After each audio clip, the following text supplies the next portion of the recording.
Rhapsody of realities. आज Saturday 5 जून 2021, शनिवार 5 जून 2021। Rhapsody of realities में पास्टर क्रिस ओयाखिलोमे द्वारा जो वचन आज हमको सीखने को मिलते हैं, आज प्रेरितों के काम 3 अध्याय 25 वचन के आधार से आज का विषय है।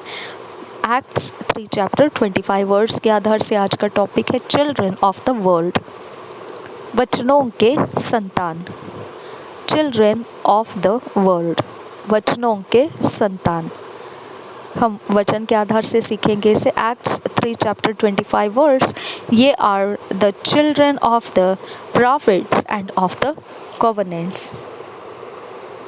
ये are the children of the prophets and of the covenant. ये भाग लिया गया है, हम इसे हिंदी में पढ़ेंगे। इस वचन में से ये भाग प्रेरितों के काम 3 अध्याय 25 वचन, तुम भविष्यद्वक्ताओं की संतान और उस वाचा के भागी हो। तुम भविष्यद्वक्ताओं की संतान और उस वाचा के भागी हो।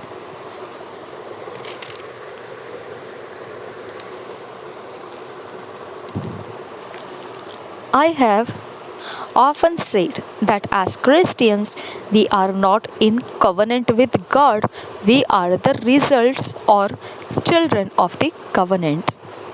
मैंने हमेशा ही यह कहा है कि मसीही होने के नाते हम वाचा के साथ परमेश्वर में नहीं हैं, मतलब हम परमेश्वर के साथ बंधी हुई वाचा के अंदर हम नहीं हैं। परमेश्वर के साथ बंधी हुई वाचा के अंदर हम नहीं हैं। हम नतीजा है, या फिर ऐसा कह सकते हैं हम वाचा के संतान हैं। There is a huge difference between being in covenant and being the result of the covenant. यहाँ बहुत बड़ा फर्क पड़ता है दो बातों में। वाचा के अंदर होना ये एक बात होती है, और वाचा के नतीजा होकर रहना ये एक अलग बात होती है। Think about it this way. When a man and woman get married, they come into a covenant. When they have children, their children are the result or fruit of that covenant. इस विषय के बारे में इस प्रकार से सोचकर देखिए, जब एक पुरुष और एक स्त्री विवाह कर लेते हैं, तब वह एक वाचा के अंदर आ जाते हैं। अब जब संतान उत्पन्न होते हैं, तो वह संतान उनके वाचा के होने के कारण, उनके वाचा के अंदर होने के कारण उनके संतान अब एक नतीजा होकर या उस वाचा का फल होकर आते हैं। You can't say the children are in covenant with their parents. Only the parents have a covenant with each other. अब आप ऐसे नहीं कह सकते हैं कि संतान भी उस वाचा के अंदर है जो उनके माता पिता के बीच में वाचाएं हैं, तो उनके माता पिताओं के साथ उस वाचा के अंदर संतान नहीं है।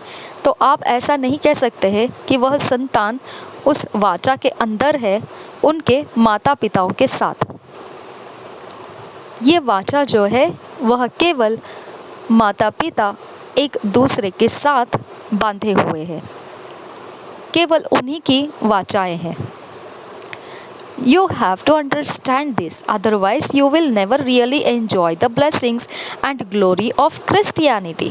यह आपको सचमुच समझने की ज़रूरत है, नहीं तो आप कभी भी आनंद नहीं ले पाएंगे उन आशीषों का और वह महिमा का जो मसीहियत में है।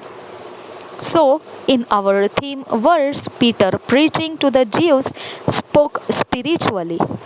इसके लिए जो हमारा शुरुआती वचन है उसमें पतरस प्रचार कर रहा है यहूदियों को, आत्मा के अंदर से वह बोल रहा है, आत्मा में होकर वह बोल रहा है, आत्मिक बात वो बोल रहा है। He didn't mean they were the children of the prophets in the sense that they were born by the wives of the prophets. No. उसका ये कहना नहीं था, ये कहते हुए कि भविष्यद्वक्ताओं की संतान है वो, ये इस प्रकार से कहने का मतलब नहीं था कि वह उनके मतलब भविष्यद्वक्ताओं के पत्नियों से जन्मे हैं, ऐसा वह कहना नहीं चाहता था। उसका ये मतलब नहीं था जब वो ये कह रहा था वचन के अंदर कि भविष्यद्वक्ताओं के संतान है, वे भविष्यद्वक्ताओं की संतान है। जब वो ऐसा कह रहा था तो इसका मतलब वो ये इस प्रकार से नहीं लगा रहा था कि ये संतान भविष्यद्वक्ताओं के पत्नियों से जन्मे हुए हैं। नहीं, बिल्कुल नहीं, ऐसा मतलब नहीं है। When he called them the children of the prophets and of the covenant, he meant children of the promise or the spoken word. जब वह ऐसा पुकार रहा था उनको कि यह संतान है भविष्यद्वक्ताओं की और उस वाचा की, तो उसका कहने का मतलब यह था कि यह वो संतान है जो वायदे के साथ, वायदे में से है, जो वायदे में से उपजी है ये संतान, या फिर वह शब्दों में से उपजी है, जो बोले गए शब्द थे उसका नतीजा में से ये आई हुई संतान है। And that's exactly who we are, और वही, बिल्कुल वही है हम।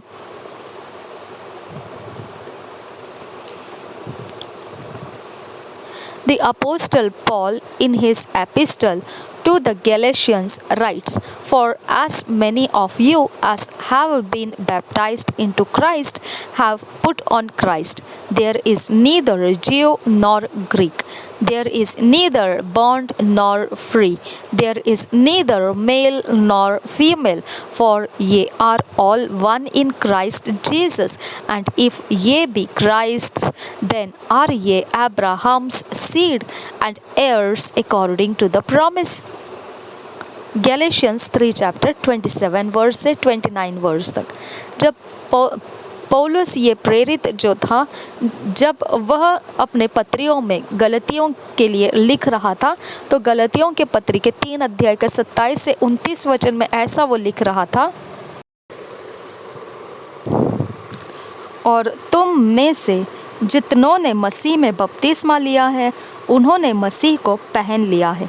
अब न कोई यहूदी रहा और न यूनानी, न कोई दास न स्वतंत्र, न कोई नर न नारी, क्योंकि तुम सब मसीह यीशु में एक हो।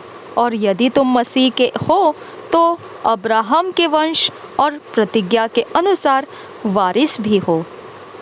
और एक बार पढ़ेंगे गलतियों की पत्री 3 अध्याय 27 से 29 वचन में पौलुस प्रेरित जो है वह पत्रियों में गलतियों को ऐसा कह रहा था, और तुम में से जितनों ने मसीह में बपतिस्मा लिया है उन्होंने मसीह को पहन लिया है। अब न कोई यहूदी रहा और न यूनानी, न कोई दास न स्वतंत्र, न कोई नर न नारी, क्योंकि तुम सब मसीह यीशु में एक हो। और यदि तुम मसीह के हो तो अब्राहम के वंश और प्रतिज्ञा के अनुसार वारिस भी हो। We are as much Abraham's seed as the Jews that Paul addressed in his epistle. जितना ही आप समझ सकते हैं गहराई से अब्राहम की बीज यहूदी है, उतने ही आप भी हो, ऐसा पौलुस संबोधित करके कह रहा था उस पत्रियों में, उसकी पत्रियों में। The new creation is the actual spiritual seed of Abraham. यह नई सृष्टि सचमुच में आत्मिक बीज है अब्राहम का। We are heirs of the promise. हम वारिस है उस वायदे का। Romans 8 chapter 17 verse says, "If children, then heirs, heirs of God and joint heirs with Christ." Romeo की पत्री 8 अध्याय 17 वचन कहता है, और यदि संतान है तो वारिस भी, वरन परमेश्वर के वारिस और मसीह के संगी वारिस हैं, कि जब हम उसके साथ दुख उठाएं तो उसके साथ महिमा भी पाएं। यहाँ पर रोमियो के पत्री 8 अध्याय का 17 वचन कहता है, और यदि संतान है तो वारिस भी, वरन परमेश्वर के वारिस और मसीह के संगी वारिस है। और एक बार पढ़ेंगे ये भाग, रोमियो के पत्री 8 अध्याय 17 वचन का ये भाग पढ़ेंगे, और यदि संतान है तो वारिस भी, वरन परमेश्वर के वारिस और मसीह के संगी वारिस है। That's who you are. That's your identity. Glory to God. यही आप हो और आप ही वह पहचान हो, आपकी वह पहचान है। यही आप हो, जो ये वचन कह रहा है, यही हो आप और यही आपकी पहचान है। महिमा हो परमेश्वर को।